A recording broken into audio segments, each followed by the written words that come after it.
बुद्धभूमी foundation बुद्धविहारात Kalyan Dombivli महानगरपालिकेच्या वतीने कारवाई करण्यात आली। मोठ्या प्रमाणावर पोलीस फौजफाटाही तैनात करण्यात आला होता।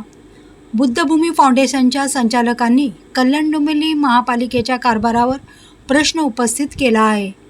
बुद्धभूमीच्या संचालकांना विश्वासात न घेता बुद्धविहार परिसरातील बुद्धमूर्ती व विजयस्तंभ तसेच 100 ते 200 वृक्षांची JCB मशीन लावून उद्ध्वस्त केली। या अमानुष प्रकारच्या प्रशासनाने केलेल्या तोडफोडीचे सर्व आंबेडकरी समाजातून निषेध व्यक्त करण्यात येत आहे। मुंबई महानगर प्रदेश व कल्याण डोंबिवली महापालिकेचे बुद्धविहार परिसरातील अनेक बुद्ध मूर्तींची नासधूस करण्यात आली। बुद्धभूमी फाउंडेशनचे संस्थापक भंते गौतम रत्न यांनी महात्मा फुले पोलीस ठाण्यात तक्रार दाखल करण्यासाठी गेले असता पोलिसांनी तक्रार दाखल करून घेण्यास असमर्थता दर्शवली व निवेदन द्यावे असे सांगितले।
आज दोन्ही या ठिकाणी आमचे गौतम भंतेजी आणि आज ही एक प्रशस्त असं इथे एक बाबासाहेबांचं विचारांचं एक रोपटं ज्यांनी आज भंतेजींनी 1980पासून अहोरात्र मेहनत करून समाजाला एकत्रित करून या ठिकाणी इथे बाबासाहेबांचा एक जबरदस्त असा एक विचार इथे होईल अशा पद्धतीचं आमचं स्वप्न आहे।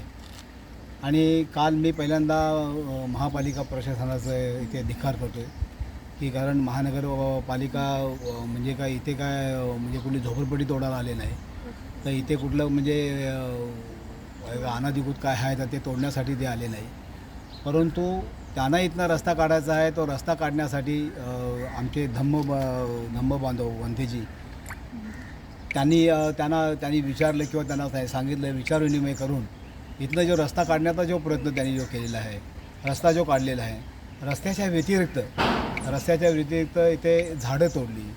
काल इथे तथागतांच्या मूर्ती देखील हे हटवून त्यांनी हे केलं, बौद्ध स्तूप त्या ठिकाणी हे केलं, तोडण्याचा प्रयत्न केला आहे।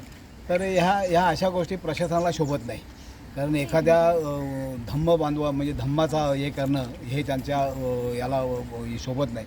आणि रिपब्लिकन पक्ष सत्तेमध्ये आहे आणि आम्हाला बाबासाहेबांनी अधिकार दिला आहे की जर का अन्यायाविरुद्ध लढायचं जर असेल, आम्ही लढणारी माणसं आहोत, तर हे आम्ही ते आंदोलन इथे करू। इथे आंदोलन पण असं करणार की महानगरपालिकेवर मोर्चे काढणार, MMRDवर मोर्चा काढणार, कारण इथे आम्हाला न्याय पाहिजे.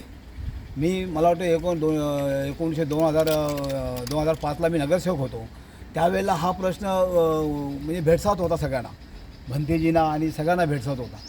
तर ह्याच्याने मी आमरण उपोषण केलं. इथे जवळजवळ 13 दिवस उपोषण केलं. माननीय राष्ट्रीय अध्यक्ष रामदासजी आठवले साहेबांच्या हस्ते ते उपोषण सोडलं. आठवले साहेबांनी सांगितलं, अरे प्रल्हाद, उपोषण वगैरे करून ह्या गोष्टी होणार नाही. साहेब म्हटलं, एक प्रल्हाद मेला तर म्हटलं 100 पैदा होतील म्हटलं. परंतु हे जे आज बाबासाहेबांचे विचार आज आमच्या भंतींच्या माध्यमातून आयोगाने देखील सांगितलं, मागासवर्ग आयोगाने देखील चांगलं आम्हाला हे दिलं, सहकार्य केलं की बाबा हे सगळे विषय पत्रकावर उतरवला पाहिजे, यायला पाहिजे, ते विषय यायला पाहिजे पत्रकावर. आणि तशा पद्धतीने त्यांनी भंतेजीने आणि त्यांच्या सहकार्याने मागील काही दिवसापूर्वी आयुक्तांची देखील भेट घेतली. आयुक्तांनी देखील त्यांना दिलासा दिला की सगळ्या गोष्टी बाबासाहेबांच्या याच्याने तथागतांच्या माध्यमातून आपण ह्या गोष्टी करू. या गोष्टींसाठी बाबा काही ते म्हणजे जी वास्तू उभी राहील त्या वास्तूला तथागतांचं नाव देऊ, बाबासाहेबांचं नाव देऊ. आताच मी भंतेजीच्या याच्यातून ऐकलं की बाबा अशा पद्धतीचं भंतेने आपल्या आयुक्तांनी सांगितलं. मग हे कशासाठी? हे कोणी तुम्हाला अधिकार दिले? हे कोण तुम्हाला पाठवलं इथे? कारण काय, हे मुंबई आहे आणि इथे का बिहार नाही की बाबा म्हणजे दादागिरी करून तुम्ही म्हणजे एखादा म्हणजे काल बेकायदेशीर कारवाई झालेली आहे. त्यासाठी आमची आता लीगल टीम आहे, त्यांनी लवकरात लवकर कायदेशीर मार्गाने याबद्दल पुढील कारवाईसुद्धा करणार आहेत. सोबतच आमचे जे संपूर्ण जे या ठाणे जिल्ह्यामध्ये धम्मा बांधव आहेत, प्रल्हादजी जाधव आमचे वरिष्ठ नेते, यांनी या बुद्धभूमीसाठी यापूर्वीही 16 वर्षापूर्वी त्यांनी आमरण उपोषण केलेलं आहे 13 दिवस. आणि असे आमचे सर्व धम्म बांधव आणि आमचे सर्व नेते विविध ठिकाणी मीटिंग बैठका घेत आहेत. तर लोकप्रतिनिधी असतील, आयुक्त असतील, लवकरात लवकर त्यांनी या विषयाची दखल घेऊन लवकरात लवकर जर न्यायनिर्णय नाही घेतले आणि त्यांनी खरं म्हणजे संपूर्ण बौद्ध समाजाची आणि बौद्ध अनुयायांची त्यांनी माफीसुद्धा मागायला पाहिजे, क्षमायाचना त्यांनी केलं पाहिजे. तर आम्ही 5 तारखेपर्यंत त्यांना वेळ देतो एका प्रकारे रफली. तर त्यानंतर मोठ्या प्रमाणात हा विषय शांततेचा मार्गाने, आम्ही बौद्ध भिक्खू असल्याने आम्ही शांततेचाच मार्गाने सर्वांना आवाहन करू शकतो. आणि आमचे बाकी धम्म अनुयायी आमचे नेते मंडळी आहेत ते पुढील निर्णय घेणार.